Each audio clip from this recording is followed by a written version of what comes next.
Assalamu alaikum students, welcome to all students in online classes. Today our lecture number 1 subject O, chapter number 3 threads, course instructor ma'am Alina.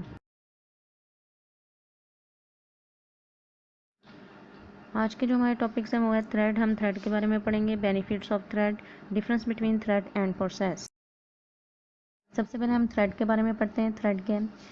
Thread से पहले हमें process के बारे में जानना ज़रूरी है, क्योंकि थ्रेड्स एक प्रोसेस के अंदर ही पाए जाते हैं। प्रोसेस एक्चुअली में एक बड़ा टास्क होता है जिसे हम सीपीयू ऑपरेटिंग सिस्टम के थ्रू काम करवाते वर्क करते हैं। तो उस बड़े टास्क के अंदर जो छोटे छोटे टास्क पाए जाते हैं या किसी बड़े टास्क को छोटे हिस्सों में डिवाइड करना थ्रेड्स कहलाता है।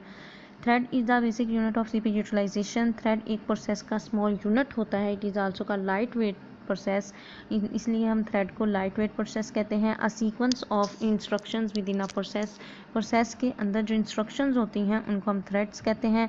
अ thread behave like a process आपका थ्रेड के तौर पे जो आपका थ्रेड है वो प्रोसेस के तौर पे काम करेगा विद इन अ प्रोसेस के अंदर रहते हुए।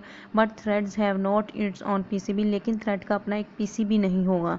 पीसीबी क्या है? प्रोग्राम कंट्रोल ब्लॉक है, जो कि प्रोसेस का होता है, जिसके ऐसा कंट्रोल ब्लॉक जिसके अंदर ही प्रोसेस की सारी इंफॉर्मेशन होती है। लेकिन इसमें थ्रेड का अपना पीसीबी नहीं होगा, लेकिन पीसी होगा, प्रोग्राम काउंटर ज़रूर होगा।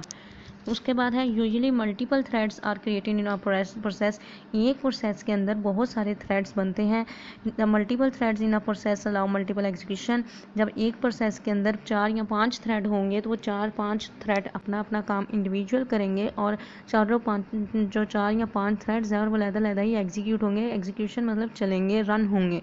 Threads consist of the following. कोई भी एक थ्रेड है वो 3 चीज़ों पे मुश्तमिल होते हैं। उस थ्रेड की एक आईडी होनी चाहिए, यूनिक आईडी होनी चाहिए। प्रोग्राम काउंटर, उस थ्रेड का अपना प्रोग्राम काउंटर होता है जिसके अंदर सारी इंफॉर्मेशन इंस्ट्रक्शन स्टोर होती हैं। स्टैक, और उसके अलावा उस थ्रेड के अंदर एक अपना स्टैक मेमोरी होती है जिसमें सारी इंफॉर्मेशन सेव होती है। नेक्स्ट फिर स्लाइड में आपको एक डायग्राम दिखाई गई है थ्रेड की। जो बिग सर्कल है, सबसे बड़ा सर्कल है, वो है प्रोसेस, और उसके अंदर जो स्मॉल छोटे छोटे सर्कल्स में वो क्रिएट हुए हैं वो हैं थ्रेड्स। यानी कि इसकी एग्जांपल इस तरह नहीं रह सकती है कि आपको यूनिवर्सिटी में एक टास्क असाइन किया गया है, एक प्रोजेक्ट या एक प्रेजेंटेशन दी गई है और आपका एक ग्रुप बना दिया गया है। उस ग्रुप में एक जो ग्रुप मॉनिटर होगा वो एज अ प्रोसेस के तौर पे काम करेगा, और उसके अंदर जो 3 या 4 स्टूडेंट्स काम कर रहे हैं वो एज अ थ्रेड के तौर पे काम करेंगे। क्योंकि इस तरह टास्क एक बड़ा है, प्रोसेस यानी एक बड़ा टास्क है, उसको परफॉर्म करना आसान हो जाएगा कि टास्क डिवाइड हो जाएंगे। हर स्टूडेंट्स के पास वो एक काम, हर स्टूडेंट्स के पास इंडिविजुअल टास्क होंगे। एक ही टॉपिक पे काम करना है, एक ही टॉपिक पे रिसर्च करनी है, लेकिन हर एक का काम अलग-अलग होगा। तो इसमें इस डायग्राम में यही दिखाया गया है। जो बिग सर्कल है वो प्रोसेस है, और जो स्मॉल सर्कल है वो थ्रेड्स हैं। और इस हर एक प्रोसेस के अंदर एटलीस्ट 1 थ्रेड का होना ज़रूरी है, और प्रोसेस का खाली नहीं होना, यानी मीन्स आपका प्रोसेस खाली नहीं होना चाहिए। अब हम बात करते हैं बेनिफिट्स ऑफ थ्रेड, कि अगर हम थ्रेडिंग करते हैं तो उसका फ़ायदा क्या है। अगर हम प्रोसेस के अंदर स्मॉल यूनिट्स बनाते हैं, तो उसका पार्ट्स बनाते हैं, डिवाइड करते हैं प्रोसेस को, तो उसका क्या मकसद है और क्या बेनिफिट्स है। इसमें सबसे पहले पढ़ेंगे thread share common data. Threads अपना डाटा शेयर कर सकते हैं, but not need to use inter process communication. लेकिन इनको अंदर एक प्रोसेस के तौर पर कम्युनिकेशन की ज़रूरत नहीं होती। Threads can be take advantage of multi process. Thread के अंदर सबसे बड़ा फ़ायदा ये होता है कि इसके अंदर मल्टी प्रोसेसर्स हो सकते हैं, मल्टी प्रोसेसिंग हो सकती है, मल्टी प्रोसेस हो सकते हैं। When multiple threads cooperate in a single job.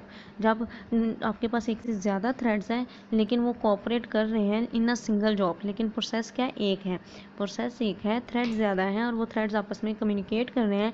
The whole process do not stop if the one thread is damage या one thread is must wait. तो अगर आपका जो होल प्रोसेस है वो काम करेगा, अगर आपका एक भी थ्रेड लॉस्ट हो जाता है या स्टॉप हो जाता है तो आपकी पूरी होल वर्किंग स्टॉप नहीं होगी। इसकी एग्जांपल ऐसे है कि आप सर्वर प्रोसेस को एज अ सर्वर ले लें और उसके अलावा थ्रेड्स एज अ क्लाइंट ले लें। तो जो प्रोसेस एज अ सर्वर है, अगर आपका सर्वर ही ख़राब है तो बाकी थ्रेड्स हैं जो क्लाइंट्स हैं वो काम नहीं करेंगे। तो लेकिन अगर वो सर्वर इस तरह से हो, विदाउट नेटवर्किंग हो, तो आप काम कर सकते हैं। क्योंकि अगर वो सर्वर के साथ कनेक्ट ना हो तो हर जो क्लाइंट है वो एज अ थ्रेड अलग-अलग काम कर सकता है, तो इस तरह वर्किंग स्टॉप नहीं होगी। उसके अलावा आपने एक आईटी की बुक में डेफिनेशन पढ़ी थी रिंग टोपोलॉजी की। उसमें क्या था कि अगर एक भी आपका रिंग टोपोलॉजी में थी, मेरे ख्याल नहीं स्टार टोपोलॉजी में थी, कि आपका अगर एक भी प्रोसेस ख़राब हो जाता है तो हब जो होता है हर एक के पास इंटरनल होता है, तो बाकी वेट नहीं करेंगे, बाकी अपना काम कंटिन्यू ही करेंगे। उसके बाद thread are very little resources of an operating system. Thread बहुत एक स्मॉल यूनिट, छोटा होता है ऑपरेटिंग सिस्टम का। They do not need new address. Thread जो होता है उसको एक दफ़ा ही आईडी असाइन कर दी जाती है, उसका एक ही स्टैक होता है, मेमोरी रजिस्टर होता है और डाटा होता है जो भी कोड है, उसको बार बार न्यू चीज़ें रिसोर्सेज एलोकेट नहीं किए जाते। उसके बाद है context switching is very fast when working with thread. Context switching एक बॉक्स होता है पीसीबी की तरह, जैसे प्रोसेस के पास एक पीसीबी बॉक्स होता है, ब्लॉक होता है बॉक्स, और जो थ्रेड होता है उनके पास कॉन्टेक्स्ट स्विचिंग होती है जिसके अंदर उनका सारा डाटा इंफॉर्मेशन पर्सनल सेव हुआ होता है।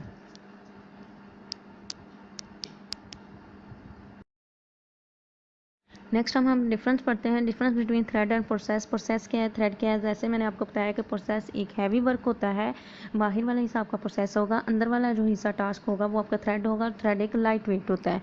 उसके बाद thread can not exist without process. जब तक आपके पास कोई प्रोसेस नहीं होगा तब तक थ्रेड भी नहीं होगा। ऐसे नहीं हो सकता आपके पास थ्रेड हो और प्रोसेस ना हो, ये बात गलत है। तो सारी बात है थ्रेडिंग के लिए ज़रूरी है, थ्रेड्स के लिए ज़रूरी है कि आपके पास प्रोसेस होना ज़रूरी है। और प्रोसेस का अगला सेकेंड पॉइंट ये है, at least one thread in a process. और प्रोसेस के अंदर कम से कम एक थ्रेड का होना लाजमी है। कोई भी प्रोसेस खाली नहीं होना चाहिए। अगर वो खाली है तो वो फिर थ्रेड्स नहीं कहलाएगा, वो सिंपल प्रोसेस ही कहलाएगा। A thread has no data segment and heap। Thread का अपना कोई डाटा सेगमेंट्स नहीं होता, ना हीप नहीं होता। हीप एक मेमोरी होती है। उसके बाद है प्रोसेस का है the code data and heap. Process का अपना पीसीबी बॉक्स होता है, पर्सनल कोड होता है, एंड हीप मेमोरी होती है। आगे है इफ थ्रेड एंड। अगर आपका थ्रेड खत्म हो गया द प्रोसेस में स्टिल रन, लेकिन आपका बाहर वाला प्रोसेस वो स्टॉप नहीं हुआ, क्योंकि सपोज एक प्रोसेस है उसके अंदर 4 थ्रेड्स हैं, तो फर्स्ट वाले थ्रेड ने अपना काम कंप्लीट कर लिया है, तो बाकी जो रिमेनिंग 3 थ्रेड्स हैं वो अपना काम कर रहे हैं। इसलिए जो बाकी 3 अपना काम कर रहे हैं उनकी वजह से प्रोसेस अपनी वर्किंग स्टार्ट ही रखेगा, कंटिन्यू ही रखेगा, वो स्टॉप नहीं करेगा। उसके बाद है इफ़ प्रोसेस एंड। लेकिन अगर आपका बाहर से प्रोसेस ही एंड हो गया हो तो the threads in it is also and, तो ज़ाहिर बात है आपके इंटरनल जो थ्रेड्स होंगे वो भी स्टॉप हो जाएंगे। उसके बाद है the communication among the threads अगर मेमोरी। अगर एक थ्रेड दूसरे थ्रेड्स के साथ कम्युनिकेट करना चाहे तो वो मेमोरी के थ्रू कर सकता है। और अगर process communication among process occurs operating system और कॉपी डाटा। अगर एक प्रोसेस दूसरे प्रोसेस से कम्युनिकेट करना चाहे तो वो ऑपरेटिंग सिस्टम के थ्रू कर सकता है और कॉपी डाटा के थ्रू कर सकता है। Thanks students, I hope so आपको आज का लेक्चर समझ में आया होगा, और हम नेक्स्ट लेक्चर में आगे थ्रेड्स के जो पार्ट्स रह गए हम उनको डिफाइन करेंगे। Thank you so much. Allah हाफिज़।